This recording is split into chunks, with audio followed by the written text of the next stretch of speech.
Salam sahabat kita Kajadu, kisah informasi transformasi aksi Klasis Jakarta 2, edisi perdana Bahasa Kasih Tuhan dalam Isyarat. Selamat datang di episode spesial kami yang berjudul Bahasa Kasih Tuhan dalam Isyarat. Dan hari ini kita kedatangan tamu yang istimewa, Kania, seorang juru bahasa isyarat yang luar biasa. Halo Kania. Hai Om, belum. Hai Om. Oke lah. Hai Om. Apa kabar? Baik, Om gimana? Sehat-sehat? Sehat. Sama-sama, Om juga sehat-sehat. Mantap. Kita ingin mendengarkan perkenalan dari Kania, khususnya tentang pengalaman Kania sebagai juru bahasa isyarat. Halo, nama saya Kania Wijayadi. Saya seorang juru bahasa isyarat yang melayani di GKI Pondok Indah. Kalau Om tadi tanya tentang bagaimana perjalanan aku menjadi seorang juru bahasa isyarat, wah itu lama banget Om. Dimulai di tahun 2016 ketika aku ketemu dengan seorang tuli yang namanya Surya Sayatapi. Dia memperkenalkan aku dengan bahasa isyarat Bisindo. Jadi kita waktu itu belajar pertamanya abjad, lalu dia bilang kalau mau belajar lebih dalam, kayak sebatas secara umum lah ya untuk komunikasi, boleh datang ke Car Free Day. Terus besokannya saya datang ke Car Free Day, saya bingung, loh ini gimana ya komunikasinya di awal, karena kan waktu itu benar-benar masih bahasa yang sangat-sangat jarang waktu itu. Nah, waktu datang ke CFD, tiba-tiba Om saya ketemu kakak kelas saya. Yang saya pikir waktu kakak kelas saya di SMA, saya pikir dia seorang yang pendiam, introvert. Ternyata dia seorang tuli. Jadi waktu ketemu pertama tuh kayak, loh ngapain? Saya bilang gitu. Oh iya, saya tuli. Oh tuli, kirain dengar tapi pendiam gitu. Lalu dia bilang, ya kamu belajar bahasa isyarat? Ya boleh. Akhirnya dia yang ngajarin saya. Jadi sampai hari ini pun dia jadi mentor saya. Berawal dari situ, lalu mulai tertarik masuk kelas. Kelas level 1, level 2, level 3. Ada satu yang menarik Om, di level 3. Itu saya waktu ujian, saya diminta pakai earplug Om. Jadi kita benar-benar merasakan dunia tuli itu seperti apa. Nah, itu saya nggak pernah nemuin di mana-mana, jadi kayak, oh ternyata ini ya, kalau kita tuh benar-benar udah nggak dengar sama sekali, kita nggak bisa komunikasi, misalnya nggak bisa bahasa isyarat terus tetap pakai earplug, nah itu gimana komunikasinya? Nah itu pelajaran yang luar biasa tuh di tahun 2016 sampai 2019. Nah yang saya alami di tahun 2017 akhir, ketika malam tahun baru ada ibadah, mentor saya datang Om bersama keluarganya, lalu saya lihat dia duduk di balkon. Kebetulan saya lagi peranan di bawah, saya lupa paduan suara atau apa. Dia tiba-tiba bawa, zaman waktu itu kan sebelum COVID ya Om, jadi masih bawa liturgi. Saya lihat, saya bilang, ngapain bawa liturgi gitu ya. Maksudnya saya tahu pasti mau ibadah liturgi, tapi apakah dia paham sepanjang ibadah ini? Nah, menurut saya sempat mikir gini ya, aduh gimana ya, sudahlah nanti saya tanya aja setelah ibadah gitu. Udah setelah ibadah saya panggil dia turun ke bawah, terus kita ngobrol. Dengan bahasa isyarat saya masih terbata-bata, saya tanya, kamu paham tadi sepanjang ibadah ini? Ya dibilang paham-paham banget, gak ya ikuti aja apa yang ada di liturgi. Oke, liturgi kan hanya sebatas susunan ibadahnya seperti apa, tapi ketika khotbah apakah dia paham? Ternyata enggak. Gimana ceritanya ibadah tapi enggak paham khotbah gitu ya. Langsung saya tembak pada saat itu, saya tanya, oke, mungkin nggak kalau kita one on one mulai minggu depan misalnya gitu. Terus dia bilang, oh ya kita coba. Nah, waktu itu saya langsung bersama dengan kakak dari Kebayoran Baru. Nah, kami mencoba untuk survei mana nih GKI yang akan mulai duluan gitu ya, maksudnya apakah ia siap dengan pelayanan ini gitu. Dan ketika kita survei, kami tuh harus apa ya Om, dibilang malu iya, dibilang takut iya, karena kan kalau yang namanya ibadah kan ngadep ke mimbar. Nah kami harus membawa kursi sendiri untuk balik ngadep ke jemaat. Wah itu rasanya Om benar-benar kayak gimana ya, bilang malu iya, takut iya, karena respon jemaat kan macam-macam. Ngapain nih gitu. Waktu ketika saya coba dengan pakai bahasa isyarat, itu kayak jemaat juga kayak mulai bingung, mulai bertanya-tanya ini sebenarnya apa. Tapi ya disitulah awareness itu penting, bahwa kadang-kadang jemaat karena awam, jadi masih kayak ngapain sih gitu. Tapi dari situlah di 2018 itu berawal perjalanan pelayanan juru bahasa isyarat ini. Gitu. Luar biasa, tapi memang ada motivasi yang sebetulnya mendasari Kania untuk melayani khususnya sebagai juru bahasa isyarat. Ada. Jadi motivasi awalnya itu selain tadi ya melihat ada teman tuli yang datang ke gereja, khususnya di waktu-waktu khusus ya kayak Paskah, Natal. Nah, terus ada lagi kejadian di mana ada teman tuli kami, seorang Katolik. Pada saat itu kami mengajak beliau untuk ke gereja. Yuk kita ke gereja. Terus teman tulinya langsung menjawab, ngapain kita ke gereja? Gereja kan gak ada aksesnya. Itu cukup meng-cut saya sih. Maksudnya benar-benar yang, wah ini pelayanan ini benar-benar harus ada. Untuk supaya teman-teman tuli itu gak hilang arah. Itu sih Om. Kalau melihat hal seperti itu memang ada kelas khusus atau ada training khusus yang Kania ambil sebelum menjadi juru bahasa isyarat di GKI? Iya betul. Jadi sebelumnya kami harus mengikuti kelas secara dasar, secara umum ya, bukan hanya bahasa-bahasa gerejawinya, tapi secara umum kami mengikuti 3 level di Pusbisindo di Jakarta. Pada saat itu masih zaman tahun berapa ya? 2000. Saya mulai masuk kelas itu 2017 sampai 2019. Saya ambil 3 level itu. Setelah itu baru kami masuk benar-benar mempelajari tentang kata-kata gerejawi, karena kan sangat berbeda dengan umum gitu ya penggambarannya. Jadi di tahun 2019-2020 saya baru memahami tentang kosakatanya gereja. Itu sih Om. Awalnya Anda melayani di GKI Pondok Indah seperti apa? Kami mulai pelayanan ini di tahun 2018 pada saat bulan keluarga, karena pada saat itu temanya adalah All Are Welcome. Jadi kami melibatkan teman-teman tuli untuk bisa ibadah bersama dengan kita dan termasuk pelayanan. Pertamanya kami membangun yang namanya Deaf Awareness, karena kesadaran itu penting untuk kesadaran jemaat. Seringkali jemaat melihat teman tuli itu seperti ya udahlah gitu ya, ya udah. Atau yang kedua, kasihan. Aduh kasihan ya, mereka harus dibantu. Ya oke, bantunya apa? Nah seringkali kan kita kayak bingung gitu Om, ketika ketemu teman tuli itu, bantuan pertama apa ya? Yang ada hanyalah sembako, donasi.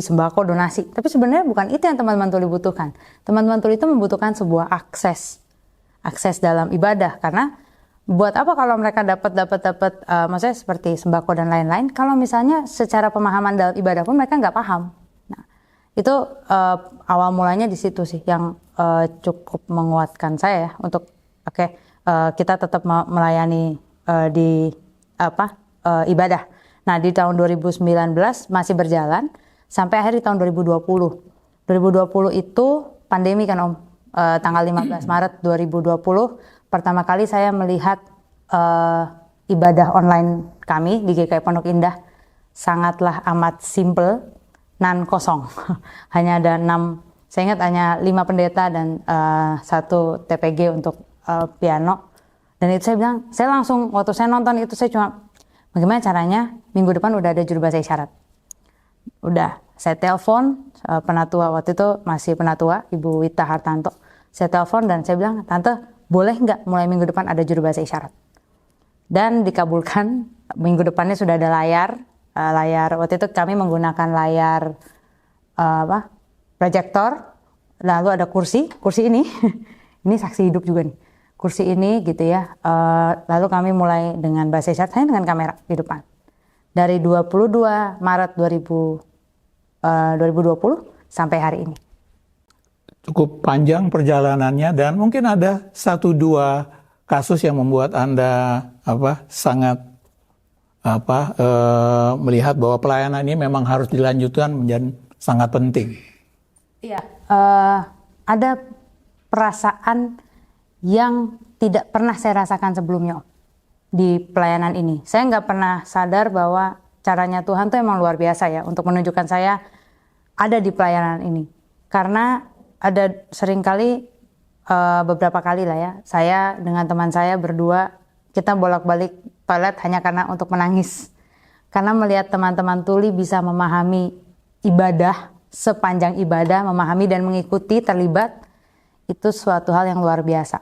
Gitu. Karena selama ini stigma-stigma orang Indonesia terutama itu selalu masih negatif, masih teman-teman tuli nggak bisa apa-apa, teman tuli itu kasihan, teman-teman tuli itu nggak punya kemampuan. Tapi sebenarnya mereka punya banyak kemampuan yang kita nggak lihat gitu. Jadi yang perasaan yang saya waktu itu benar-benar alami dan nggak bisa digambarkan gitu perasaannya adalah ketika teman-teman tuli menangis setelah khotbah karena dia paham maksudnya pesannya nyampe ke teman-teman tuli. Itu sih Om paling. Oke, luar biasa sekali.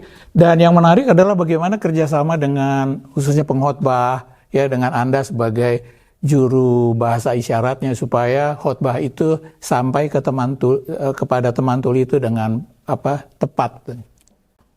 Biasanya kami ketemu dulu sama pendetanya.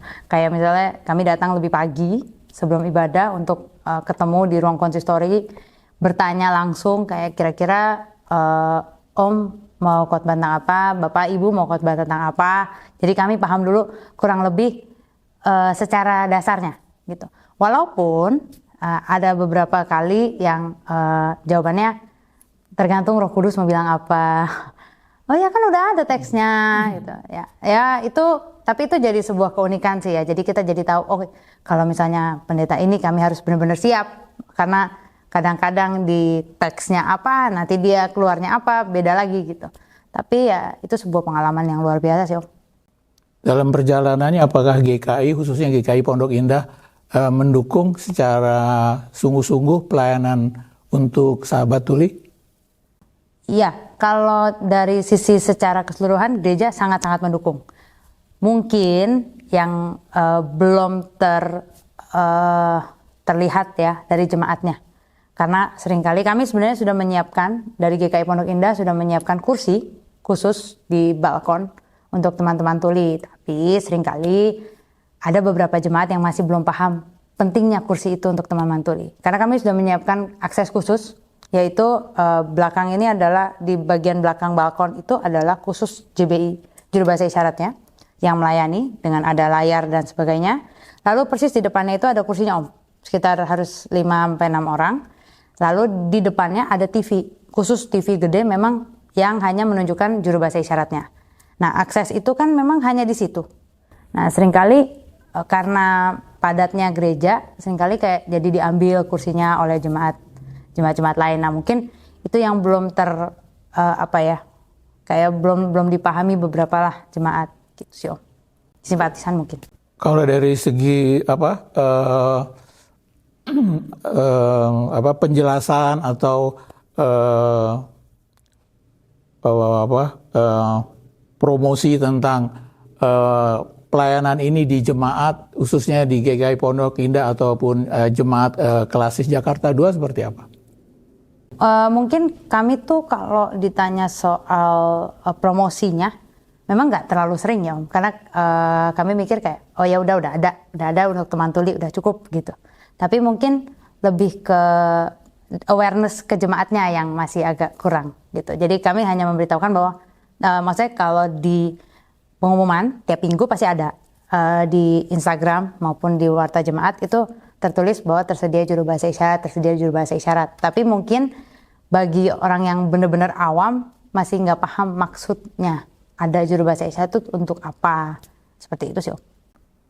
Pengalaman kamu sebetulnya bisa menjadi dasar untuk GKI Klasis Jakarta 2 ya yang punya 14 jemaat untuk boleh lebih sering mempromosikan bahwa kita di Klasis Jakarta 2 ini punya kemampuan untuk memberikan pelayanan khususnya kepada sahabat tuli. Karena kalau saya perhatikan dari apa yang kita baca sampai saat ini bahwa cukup banyak komunitas bahasa tuli, tapi bagaimana kaitannya dengan kegiatan ibadahnya dan dukungan dari gereja khususnya GKI Klasis Jakarta 2. Nah itu yang mungkin menurut Kania itu seperti apa sebaiknya? Ya pastinya harapan saya sih kalau untuk dari GKI Klasis Jakarta 2 kita adakan benar-benar awareness khusus untuk 14 gereja ini ya, untuk 14 gereja, karena balik lagi kita menyediakan aksesnya dulu Om, baru kita cari jemaat tulinya, bukan kita mencari jemaat tulinya dulu baru kita siapkan aksesnya. Karena kalau misalnya kita cari dulu jemaatnya, nanti ketika jemaatnya udah perlu kita yang bingung, kita yang panik.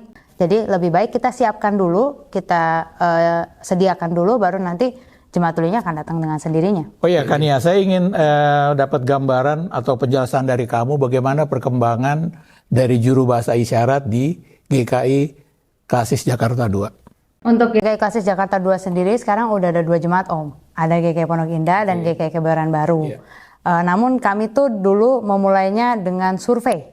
Di tahun 2018, pertengahan kalau nggak salah, kami mulai survei di GKI Pondok Indah jam 5 sore dan GKI Kebayoran Baru di jam 10 pagi. Nah, dalam perjalanan itu kami udah melihat, oke, yang mulai duluan yang mana gitu ya. Akan tetapi ternyata jalannya agak beda sedikit nih Om. Bedanya gimana? GKI Kebayoran Baru itu lebih fokus kepada jemaat tulinya. Oleh sebab itu mereka membangun yang namanya Persekutuan Sahabat Tuli atau disebut PST. Tapi kalau GKI Pondok Indah sejak 2018 hingga saat ini yang kami fokuskan adalah SDM Juru Bahasa Isyarat. Karena seperti yang kita ketahui bahwa Juru Bahasa Isyarat untuk gereja itu sangat minim Om. Dulu tuh kayak masih 6 orang waktu 2018 atau 2019 masih 6 orang. Sekarang puji Tuhan di GKI Pondok Indah sudah ada 13 orang, GKI Kebayoran Baru sudah ada 3 orang. Jadi itu cukup perkembangan yang sangat pesat ya dalam beberapa tahun ini. Itu sih paling Om. Kalau kamu lihat bahwa sebetulnya memang GKI Pondok Indah dan GKI Kebayoran Baru memang punya penekanan yang berbeda ya. Yang satu kepengen membangun persekutuan jemaat tuli, yang satu mendorong untuk perkembangan di juru bahasa isyaratnya. Nah menurut kamu kalau dikombinasikan itu seperti apa nanti? Lebih bagus kah atau memang kita fokus saja kepada masing-masing seperti itu? Kalau misalnya dilihat dari kacamata GKI Klasis Jakarta 2, kalau digabungkan sangat luar biasa ya Om. Karena kan PST di Persekutuan Sahabat Tuli ini tuh merangkup semua. Jadi dari Sabang sampai Merauke jemaat tulinya, nah digabungkanlah dalam PST ini gitu. Jadi ada teman-teman tuli dari Manado, ada teman tuli dari Palu, ada dari Makassar, Kalimantan. Nasional, jadi skopnya nasional memang karena banyak sekali teman-teman tuli yang belum tahu mau ibadah di mana, karena kan kalau apalagi di daerah Om, lebih nggak ada lagi juru bahasa isyaratnya, minim lah gitu. Nah kalau digabungkan ini sangat amat luar biasa karena kita bisa memberikan pelayanan untuk teman-teman tulinya dan kita juga bisa memberikan akses untuk mereka. Jadi luar biasa sih Om kalau bisa digabungkan. Karena kamu bilang tadi masalah akses ya. Saya pikir awareness ini harus juga kita sampaikan atau kita promosikan kepada jemaat-jemaat lain di 14 jemaat ini. Iya, karena kalau mungkin kalau dari gereja masing-masing ya, maksudnya dari Kebayoran Baru maupun Pondok Indah, secara sosialisasinya masih kurang.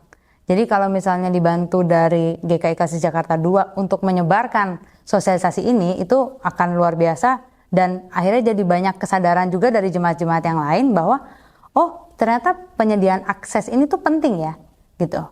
Itu sih Om.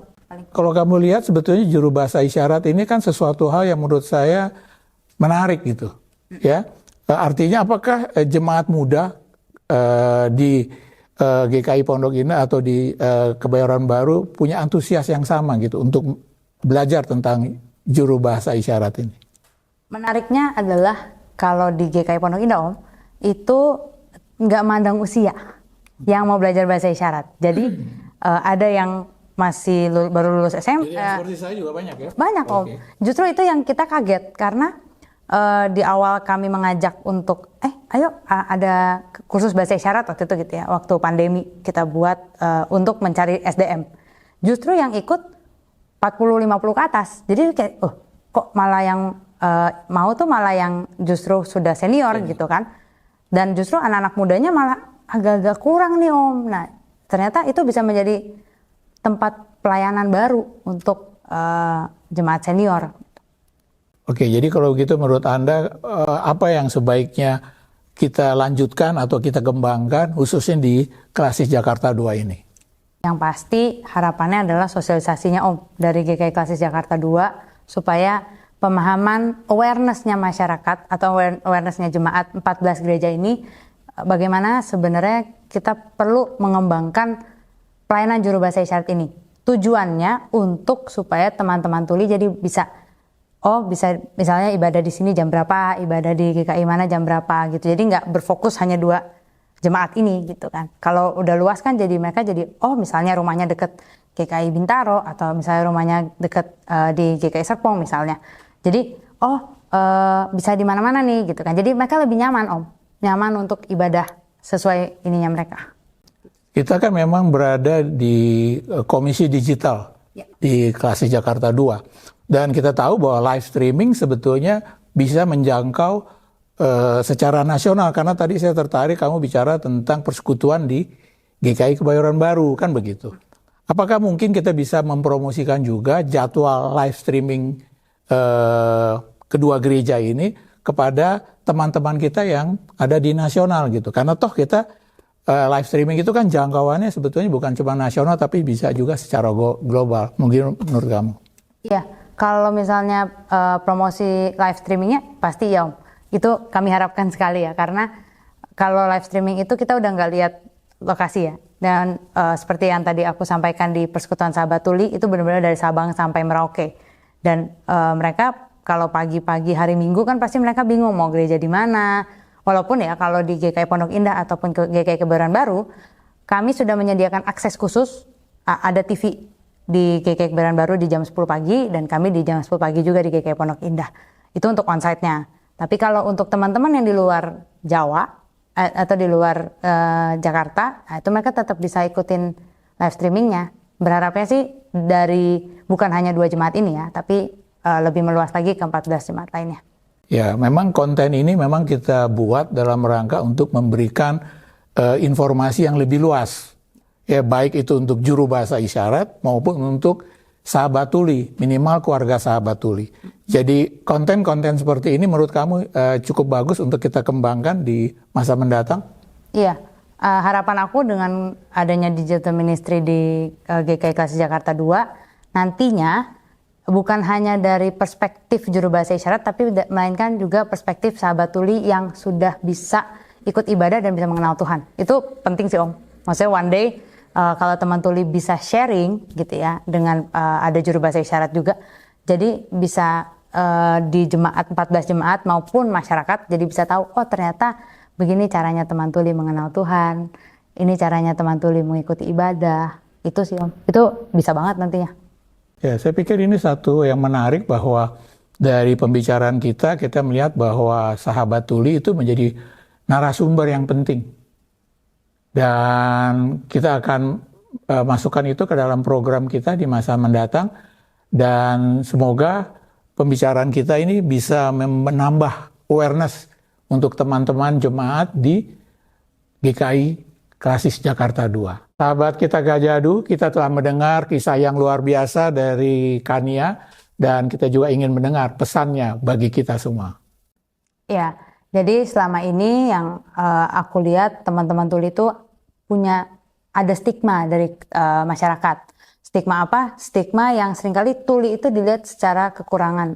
Sebenarnya tuli itu kelebihan. Prinsipku, aku pegang satu firman Tuhan dari Yohanes 9 ayat 2-3 yang berbunyi, murid-muridnya bertanya kepadanya, Rabi, siapakah yang berbuat dosa, orang ini sendiri atau orang tuanya, sehingga ia dilahirkan buta? Jawab Yesus, bukan dia dan bukan juga orang tuanya, tetapi karena pekerjaan-pekerjaan Allah harus dinyatakan di dalam dia.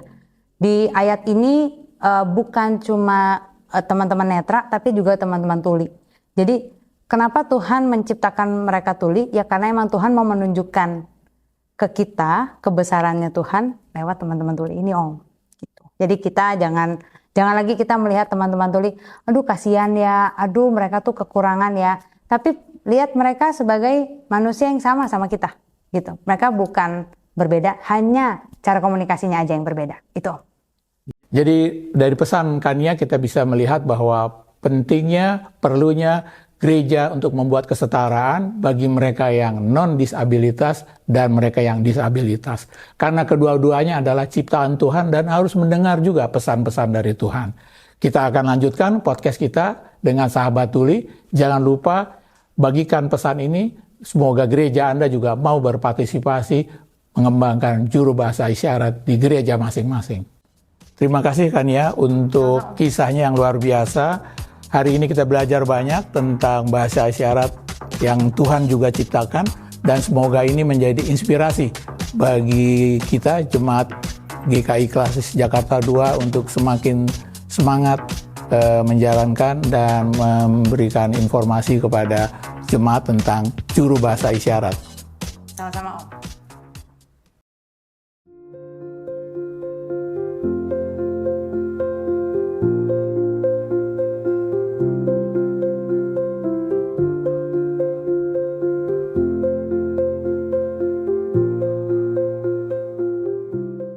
And action. Sahabat podcast, kita mendekati akhir pertemuan kita. Kak, sahabat podcast. Ya. Oke, ini akan masuk ke behind the scene. Ya. Oke. Oke. So, And action. Terima kasih Kak Kania atas Sama-sama, Om. kisahnya yang luar biasa. Semoga bermanfaat bagi kita dan gereja kita. Dan kita tunggu di episode selanjutnya. Selamat, Pak Jabat.